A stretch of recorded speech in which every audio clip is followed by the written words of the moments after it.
We have just picked up 3 new pets from Cheshire Reptile Rescue, along with a lot of other stuff.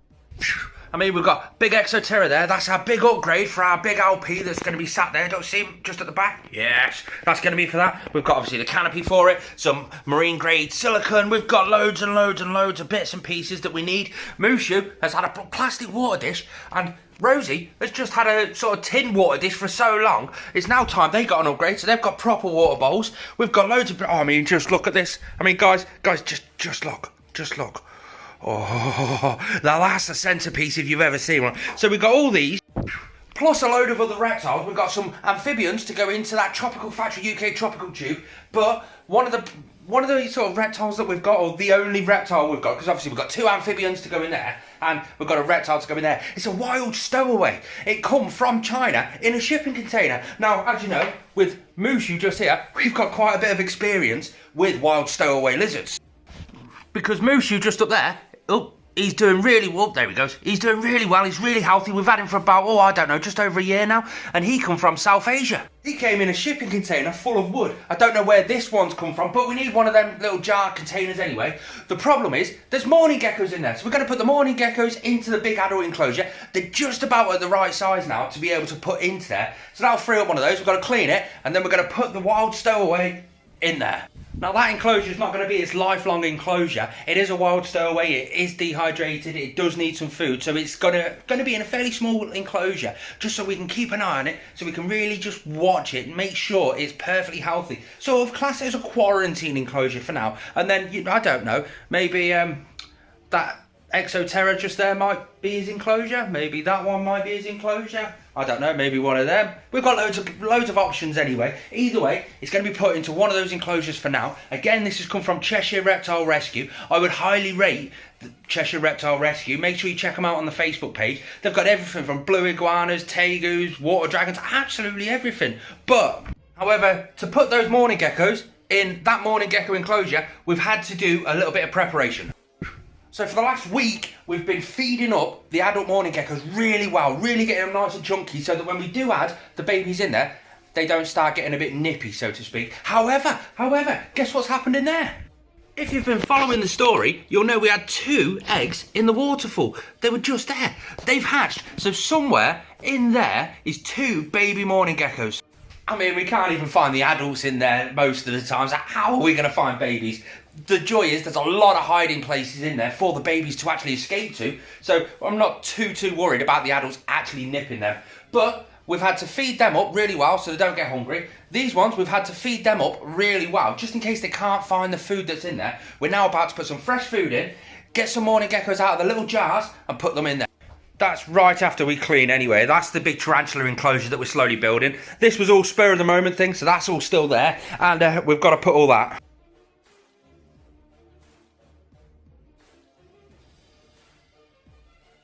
First things first, the food's gone dry in there. It's time to add some food. Now the joy with this is we need to make sure that when these babies actually do go into here, there's fresh food in there all the time. So if they do accidentally come across it, that's where they know the food's going to be from. So they're going to have the Pangea over there. What Pangea have we got? Today we are feeding this one. I don't know what it is, but we're feeding that one anyway. We've also got to add in a load of fruit flies. Pangea gecko diet with insects.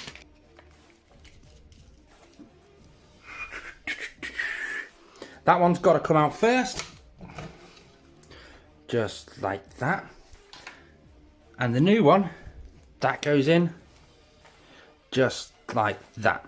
So time to get the babies.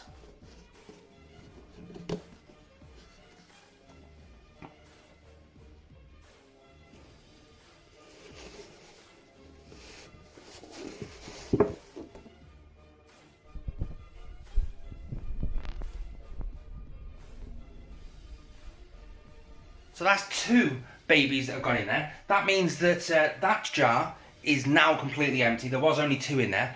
Let's see how many's in that one.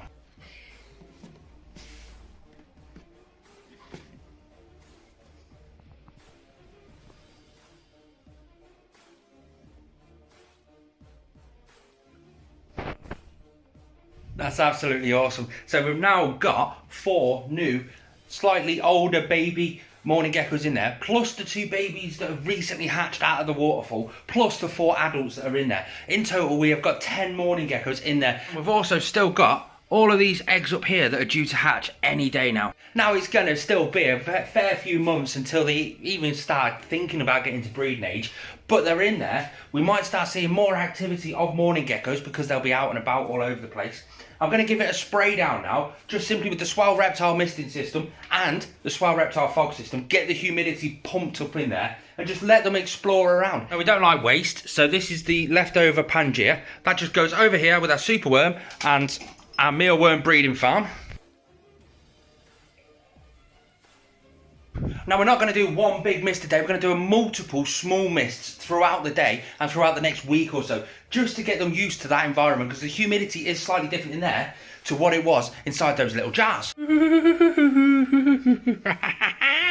Right, now we're going to clean this one for the wild stowaway. You can see like all where the little bits of feces is, and it's just all over the leaves. It's just not very politically correct, so to speak. But this jar is just a jar that we made all on our own, big vented lid, mesh lid, so it's got loads of ventilation, it's got loads of everything. It's great if you want to keep an eye on your animal. If you want to see how to make one of these jars, I'll leave a little card just up there. But what are we going to do? We've got one of these little scourers. You can fill it up with a bit of water, and we're basically just going to use basic clean water to be able to put this animal in. So we give it a good mist down on all the sides, just a nice gentle mist. And then we get our scrubber dubber wubber vubber thing, and we just give the sides a nice big scrub down. That's all it needs, is just a nice scrub. Then we put the lid on, leave it to get up to room temperature. Put it on the heat, just a piece of heat cable on the side. It's above Mushu, our Calyx verticalis, so it's got a bit of arboreal heat. We're just going to let it get up to room temperature. We will be showing the wild stowaway in this video. You just got to bear with us while that's all sorting itself out. There's Mushu, or was Mushu, just there. He's also a wild stowaway.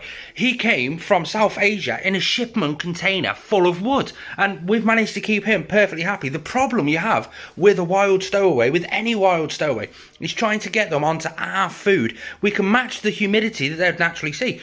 We could match the heat that they'd naturally see. We can give them the thermal regulation that they'd naturally get in the wild. It's a bit different to the wild, because obviously they can just go out in the shade and out and all that sort of stuff. We can give them the UV light that they'd naturally have in the wild. But getting them onto our food, that's the hard part. We'll just put the feeding ledge in, and we've got some more Pangea, which we can just nip straight into that little hole. Again, we've made a video on if you want to learn how to make these little feeding ledges. They're super cool, they're super easy, they're super cheap, and they just glue onto the inside of the enclosure. I'll leave a video to that, or a card to that, up there.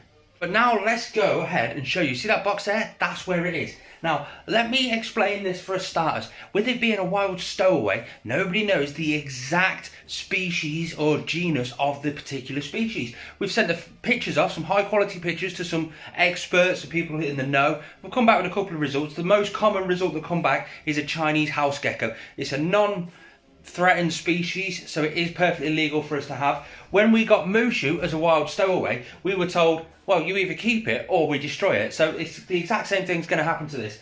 But we're now going to put that animal in there. When we have got it, it has eaten fruit flies. We know it eats fruit flies. We know it's healthy on fruit flies. It is a weak animal because it's been in transit from China, which normally takes around about a month.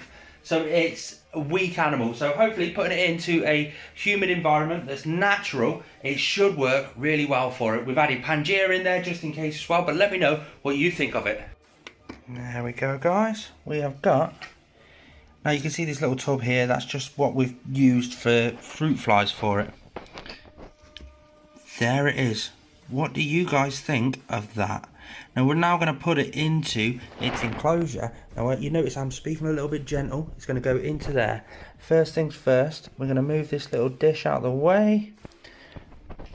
Look at how beautiful that animal actually is. I mean, let's face it, is a bit more pretty than that ugly face just there. Whoa, whoa, whoa, whoa, whoa, whoa, whoa, whoa. And that's what a wild animal does. Chinese house gecko. It does look a bit dehydrated, which is why it's rather wet inside this tub here, just to help it out. But wow, just wow, that's the only word we can have. Its eyes, I don't know how well we can see its eyes, but look at how beautiful they are as well. The fruit flies that were in here have now been added into here. We've got our Pangea. It's perfectly humid, it's up to room temperature. Let's try and get him out now.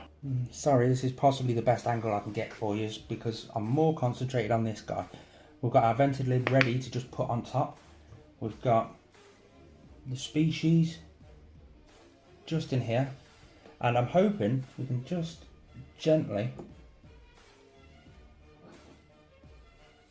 He's in.